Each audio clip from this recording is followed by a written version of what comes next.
समीर एक होनहार और दीन को जानने की चाहत रखने वाला नौजवान था, लेकिन उसकी एक आदत थी। वो इंटरनेट पर हर तरह के मौलाना की तकरीरें सुनता था। कोई पाकिस्तान से, कोई कनाडा से, कोई किसी और मुल्क से। हर कोई कुरान और हदीस का हवाला देता, लेकिन हर किसी की बात अलग होती थी। धीरे धीरे समीर के दिलो दिमाग में जहर घुलने लगा। एक मौलाना की तकरीर सुनकर उसे लगा कि नौजुबिल्ला, नबी करीम को तो दीवारों के पीछे का भी इल्म नहीं था। दूसरा कहता कि या रसूलुल्लाह कहना शिर्क है। कोई सहाबाए किराम की शान में ऐसी बातें करता कि समीर के दिल में उनके लिए इज्जत कम होने लगी। कोई अहले बैत की मोहब्बत का ऐसा जिक्र करता जिसमें सहाबा के लिए नफरत छुपी होती। उसका दिल बेचैन रहने लगा। जिस दीन को वो सुकून का जरिया समझता था, वो अब उसके लिए सवालों और शक का एक जाल बन गया था। उसकी नमाजों से रूहानियत खत्म हो गई थी। दुरूद शरीफ पढ़ते हुए भी उसे शक होता कि कहीं वो कुछ गलत तो नहीं कर रहा। एक शाम वो इसी कश्मकश में डूबा हुआ अपनी गली की पुरानी सुन्नी मस्जिद के पास से गुजर रहा था। उसने देखा कि एक बुजुर्ग, जिन्हें सब हामिद चाचा कहते थे, मस्जिद की सीढ़ियों पर बैठे तस्बीह पढ़ रहे थे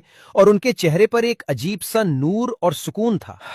समीर से रहा नहीं गया। वो उनके पास गया और बोला, चाचा एक सवाल पूछूं? आप इतने सुकून में कैसे रहते हैं? मैं सबकी तकरीरें सुन सुनकर पागल हो गया हूँ। कोई कुछ कहता है, कोई कुछ, सच क्या है? हामिद चाचा ने मुस्कुराकर उसकी तरफ देखा और कहा, बेटा तुम्हारी गलती ये नहीं कि तुमने सुना, गलती ये है कि तुमने सबको सुना। जब जहाज को तूफान से बचाना हो तो 100 कप्तानों की नहीं, एक भरोसेमंद कप्तान की जरूरत होती है। उन्होंने आगे कहा, तुमने इल्म हासिल करने की कोशिश की, लेकिन अदब हासिल करना भूल गए। दीन सिर्फ दलीलों का नाम नहीं, दीन तो अदब और इश्क का नाम है। उस दिन जुमेरात थी। हामिद चाचा ने कहा, चलो आज तुम्हें दलीलों की दुनिया से निकालकर मोहब्बत वालों की महफिल में ले चलता हूँ। वो उसे मस्जिद में होने वाली जिक्र और सलाम की महफिल में ले गए। वहाँ कोई चीख चिल्लाकर किसी को गलत साबित नहीं कर रहा था। एक आलिम साहब बैठे थे और उनके सामने सब अदब से बैठे थे। महफिल की शुरुआत दुरूदो सलाम से हुई। जब नात पढ़ने वाले ने इश्क में डूबे हुए अंदाज में हुजूर की शान बयान की, तो समीर ने महसूस किया कि उसका कठोर हो चुका दिल पिघल रहा है। जब इमाम हुसैन का जिक्र आया तो सबकी आंखों में आंसू थे, और जब हजरत अबू बकर और हजरत उमर का जिक्र आया तो सबके चेहरों पर इज्जत और सम्मान था। उस दिन आलिम साहब ने आला हजरत इमाम अहमद रजा खान के एक कॉल को समझाया। अदब पहला करीना है मोहब्बत के करीनों में। उन्होंने बताया कि मसलके आला हजरत का रास्ता नबी की शान को घटाने का नहीं, ये सहाबा और अहले बैत में नफरत पैदा करने का नहीं, बल्कि दोनों की मोहब्बत और अदब दिल में बसाने का रास्ता है। उस महफिल से जब समीर निकला तो वो एक अलग इंसान था। उसके मन का तूफान शांत हो चुका था। उसे समझ आ गया था कि सच्चा रास्ता दलीलों के शोर में नहीं, बल्कि इश्क और अदब के सुकून में है। उसने गुमराह करने वाले तमाम चैनलों को अपने फोन से डिलीट कर दिया और अदब के साथ हामिद चाचा और उस सुन्नी आलिम से दीन सीखना शुरू कर दिया। अब उसका दिल सुकून में था, क्योंकि उसे एक भरोसेमंद आलिम रब्बानी मिल गया था। Please like